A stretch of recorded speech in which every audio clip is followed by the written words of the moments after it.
இந்த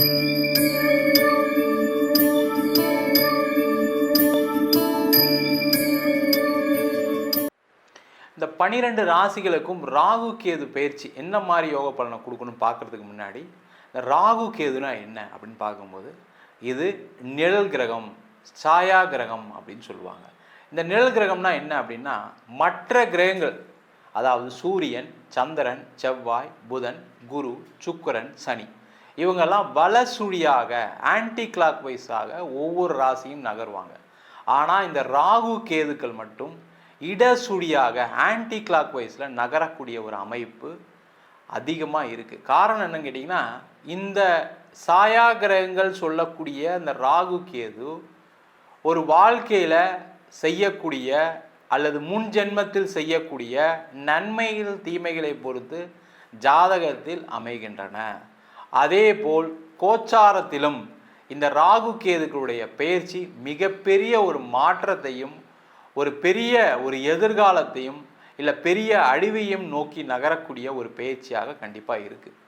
இப்போ பார்த்தீங்கன்னா நிறைய பெரிய செல்வந்தர்கள், முக்கியமாக வெற்றி பெற்றவர்கள், பெரிய தொழிலதிபர்கள், சாதனையாளர்களுடைய ஜாதகத்தில் போய் பார்த்தீங்கன்னா இந்த ராகு கேதுவால் தான் இந்த சாதனைகள் நடக்கும்.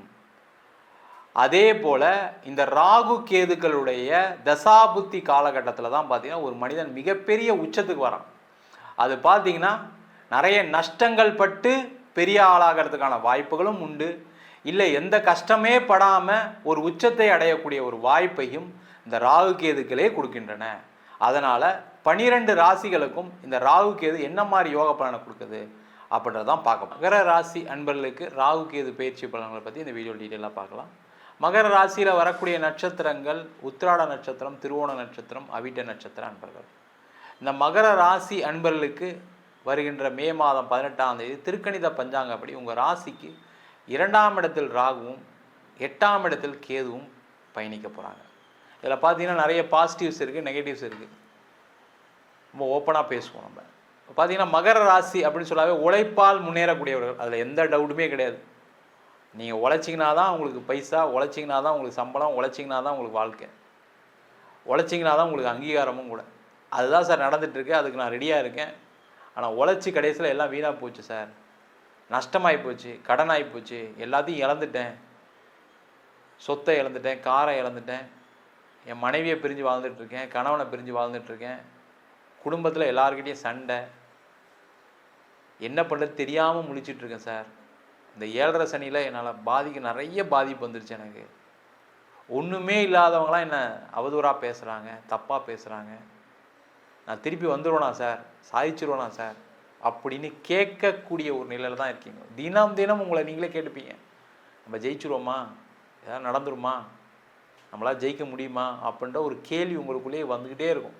இல்லை யாருக்கிட்டையாவது ஃபோன் பண்ணி கேட்பீங்க, எனக்கு இந்த பிரச்சனைலாம் இருக்குது, இதெல்லாம் வெளில வந்துடுவானான்னு கேட்பீங்க. அந்த மாதிரி இருக்கக்கூடிய மகர ராசி என்பவர்களுக்கு 2ஆம் இடத்தில் ராகு. 2ஆம் இடத்துல ராகு வரும்போது என்ன கேட்டிங்கன்னா பணம் சம்பந்தமான விஷயங்களை பெரிய லாபத்தை கொடுக்கும். பொருளாதாரத்தில் மிகப்பெரிய வெற்றி கிடைக்க போகிறீங்க, அதில் எந்த டவுட்டுமே கிடையாது. வேலை இல்லையா, வேலை கிடச்சிரும். வேலையில் பிரச்சனையா, அந்த பிரச்சனைக்கு முடிவு வந்துடும். ஒன்று வேலையை விட்டு நீங்கள் மாறிடுவீங்க, இல்லை உங்களுக்கு யார் பிரச்சனை பண்ணாங்களோ அவெல்லாம் வேலையை விட்டு போயிடுவான். உங்களுக்கு நல்ல பொசிஷன் கிடைக்கும், நல்ல சம்பளம் கொடுத்துருவாங்க. அதே போல் அந்த 2ஆம் இடத்துல இருக்கக்கூடிய ராகு என்ன பண்ணுன்னா திடீர் அதிர்ஷ்டத்தை கண்டிப்பாக கொடுக்கும். திடீர்னு யாராவது உங்களுக்கு பணம் கொடுக்க வேண்டியவங்க பணம் திருப்பி கொடுப்பாங்க. இல்லை எங்கேயாவது பணம் கேட்டிருப்பீங்க, அந்த பணம் அந்த நேரத்தில் தான் வரும். உங்களுடைய இன்வெஸ்ட்மெண்ட்டு, நீங்கள் ஒரு லேண்டில் இன்வெஸ்ட் பண்ணியிருக்கலாம், இடத்துல இன்வெஸ்ட் பண்ணியிருக்கலாம், ஒரு வீட்டில் இன்வெஸ்ட் பண்ணியிருக்கலாம். அதெல்லாம் கடந்த காலகட்டத்தில் விற்க முடியாமல் மாட்டிட்டு முடிச்சிட்டு இருந்திருப்பீங்க, ரொம்ப கஷ்டப்பட்டுருப்பீங்க. அதெல்லாம் வந்தால் என் கடன்லாம் தீர்த்துருவேன் சார், தேவையெல்லாம் வட்டி கட்டிகிட்டு இருக்கேன் சார், தேவையெல்லாம் லோன் கட்டிகிட்டு இருக்கேன், சில மாதம் கட்ட முடியல என்னால், அதனால தான் அதை விற்கணும்னு நினச்சா விற்க முடியல. அதெல்லாம் விற்றுருவீங்க. இடம் விற்றுரும், கார் விற்றுரும், வீடு விற்றுரும். அதனால் வரக்கூடிய லாபம் உங்களுக்கு உங்களுடைய நீண்ட நாள பிரச்சனைகளை தீர்க்கக்கூடிய ஒரு அமைப்பை கண்டிப்பாக இந்த மகராசி என்பவர்கள் கொடுக்கும். அதில் பிரச்சனையே கிடையாது. தொழிலில் மிகப்பெரிய முன்னேற்றத்தை பார்க்க போகிறீங்க. எங்கெங்கேருந்தெல்லாம் பணம் வரும்னு தெரியாமல் வரப்போகுது. சார் இதெல்லாம் உண்மையா சார், நடந்தால் கண்டிப்பாக உங்களுக்கு கோவில் கட்டுறேன் சார், உங்களை நேரில் வந்து பார்க்குறேன் சார் அப்படின்னு சொல்கிறவங்க நிறைய பேர் இருப்பீங்க. நீங்கள் அதெல்லாம் ஒன்றுமே கவலைப்படாதீங்க, கண்டிப்பாக நடக்கும். இது வந்து உங்களை வந்து சந்தோஷப்படுத்துறதுக்காக கிடையாது. அந்த கிரகம் அந்த இடத்துல வரும்போது இந்த வேலையை செய்தே தீரும். கண்டிப்பாக பண வரவுகள் நிறைய வரும்.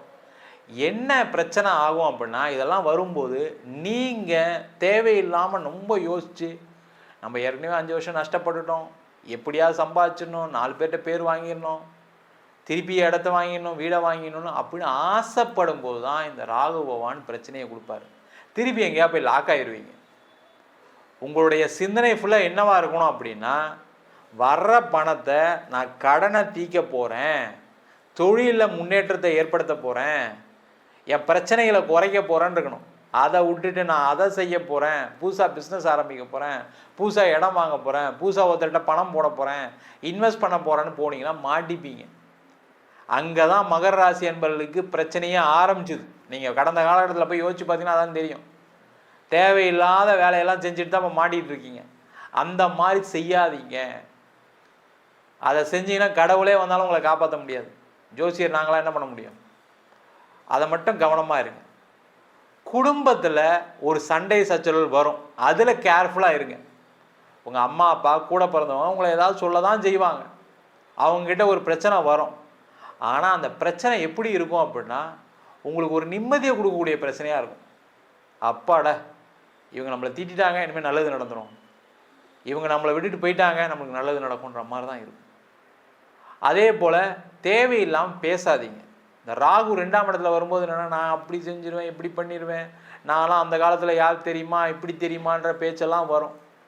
அந்த மாதிரிலாம் இல்லாமல் செயலில் ஒரு விஷயத்த செய்யுங்க. தேவையில்லாத பேச்சுக்களை பயன்படுத்தாதீங்க, மாட்டிப்பீங்க. கமிட்மெண்ட் கொடுக்காதீங்க. சார் கடன் வாங்கினதில் எப்படி சார் கமிட்மெண்ட் கொடுக்காமல் இருக்கும்? அடுத்த மாதம் காசு தரேன்னா தந்து தான் ஆகணும், அதில் எந்த டவுட்டும் கிடையாது.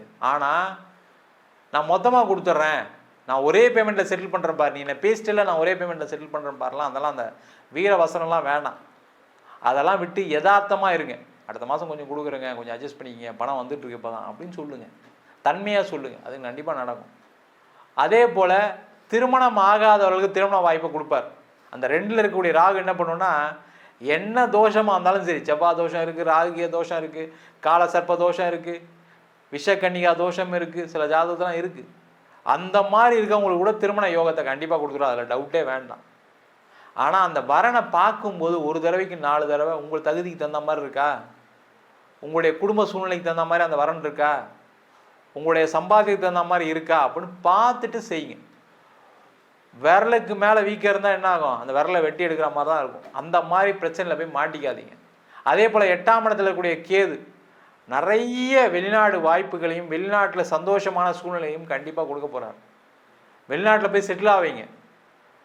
இப்போ கணவர் மனைவியை விட்டு பிரிஞ்சிருக்காரு வச்சுக்கோங்க, அந்த மனைவி கூட சேர்ந்து வாழ்கிறதுக்காக வெளிநாட்டில் போய் செட்டில் ஆகிறதுக்கான ஒரு வாய்ப்பு. கணவரை விட்டு பிரிஞ்சிருக்கீங்க, கணவர் கூட சேர்ந்து வந்து இருப்பார். குழந்தைங்களை விட்டு இருக்கீங்க, குழந்தைங்க வந்து சேர்ந்து இருப்பாங்க. அந்த வெளிநாட்டில் இருக்கக்கூடிய யோகத்தை வளர்க்கக்கூடிய ஒரு அமைப்பாக அந்த ராகு இருக்கும். அதே போல் அந்த ராகு பகவான் உங்கள் ராசிக்கு 2ஆம் இடத்துல இருக்கும்போது வெளிநாட்டில் நிறைய லாபங்கள் வரும். திடீர்னு பார்த்தீங்கன்னா ஒரு நல்ல ப்ரொமோஷன் கிடைக்கும், திடீர்னு ஒரு பெரிய கம்பெனியில் ஒரு வேலை கிடைக்கும், திடீர்னு பார்த்தீங்கன்னா வேறு ஏதாவது கண்ட்ரியில் வேறு ஏதாவது ஸ்டேட்டில் ஒரு வேலை வாய்ப்பு வரும். அந்த மாதிரி வந்தால் எடுத்துக்கிங்க, அது சிறப்பாக இருக்கும், பயப்படாதீங்க. அந்த மாதிரி எடுத்துட்டிங்கன்னா மிகப்பெரிய யோகத்தை கொடுக்கக்கூடிய, ராஜ யோகத்தை கொடுக்கக்கூடிய, வாழ்க்கையில் வெற்றியை கொடுக்கக்கூடிய, அதில் ஒரு கவனமாக இருக்கணும். அதுதான் ரொம்ப முக்கியம். எல்லாம் வருது அப்படின்றதுக்காக நீங்கள் திருப்பியும் போய் நான் அதை செய்கிறேன் இதை செய்கிறேன்னு சொன்னால் மாட்ட போகிறீங்க. அதில் கேர்ஃபுல்லாக இருந்துட்டிங்கன்னா இந்த ராகு உங்களுக்கு ராஜ யோகத்தை கொடுக்கக்கூடிய ராகுவாகும், கேது உங்களுடைய பிரச்சனையிலிருந்து விடுக வைக்கக்கூடிய ஒரு கேதுவாகும் கண்டிப்பாக அமையும். நம்ம சொன்ன பலன்கள் அனைத்தும் கோச்சார பலன்களே. உங்கள் ஜாதகத்தில் கூட கிரகநிலைக்கு தகுந்தாற்போல, தசா புத்திக்கு தகுந்தாற்போல கண்டிப்பாக பலன்கள் மாறுபடும். ஜாதகம் பார்க்கணும் விருப்பப்பட்டீங்கன்னா கீழே இருக்க நம்பருக்கு வாட்ஸ்அப் பண்ணிட்டு ஜாதக பலனை தெரிந்து கொள்ளலாம். ஜாதகம் இல்லாதவங்களுக்கு சிங்கிள் பேஜில் PDF ஃபார்மேட்டில் வெறும் 99 ரூபாய்க்கு ஜாதகம் கொடுக்குறோம். டீட்டெயிலான ஜாதகம் வேணும், 51 பக்கம் கொண்ட PDFல பலன் இருக்காது, ஜாதகம் நோட்டில் என்ன எழுதியிருக்குமோ அந்த டீட்டெயில் இருக்கும், அதை வெறும் 500 ரூபாய்க்கு கொடுக்குறோம். வேணுன்றவங்க கீழே இருக்க நம்பருக்கு வாட்ஸ்அப் பண்ணுங்கள். நம்ம வீனஸ் ஆஸ்ட்ரோ அகாடமியில் அடிப்படை ஜோதிட பயிற்சி வகுப்புகள், கிரகம்னா என்ன, நட்சத்திரம்னா என்ன, ஒரு ஜாதகம் எப்படி பலன் பார்க்கணும், எந்தெந்த காலகட்டத்தில் எந்தெந்த செயல்கள் நடக்கும், எந்தெந்த விதிகள் வேலை செய்யுது, அதே போல் திருமண பொருத்தத்தை எப்படி டீட்டெயிலாக பார்க்குறது, முகூர்த்தம் எப்படி நிர்ணயம் பண்ணுறது, வாஸ்து எப்படி பார்க்கறது, நியூமராலஜி படி எப்படி பெயர் வைத்து கொடுப்பது, அதே மாதிரி பிரசன்ன ஜோதிட முறைகளில் தாம்பூல பிரசன்னம், சோழி பிரசன்னம், ஜாமக்கோல் பிரசன்னம், தேவ பிரசன்னம், அஷ்டமங்கல பிரசனம் போன்ற பல பிரசன வகுப்புகள் எடுத்துகிட்டு இருக்கோம். ஆண் பெண் இருபாலரும் படிக்கலாம், வயது வரம்பு கிடையாது, குறைந்த கட்டணத்தில் வகுப்பு நடத்திட்டு இருக்கோம். நேரடி வகுப்பாகவும் நடக்குது. வெளியூர் வெளிநாட்டில் படிக்கிறவங்க ஆன்லைன் வகுப்புலையும் சேர்ந்து படிக்கிறாங்க. படிக்கணும் விருப்பப்படுறவங்க கீழே இருக்க நம்பருக்கு வாட்ஸ்அப் பண்ணிட்டு பயிற்சிக்கான விவரங்களை தெரிந்து கொள்ளலாம். உங்களிடம் இருந்து விடைபெறுவது வீனஸ் பாலாஜி. சர்வஜனா சுகினோ பவந்து.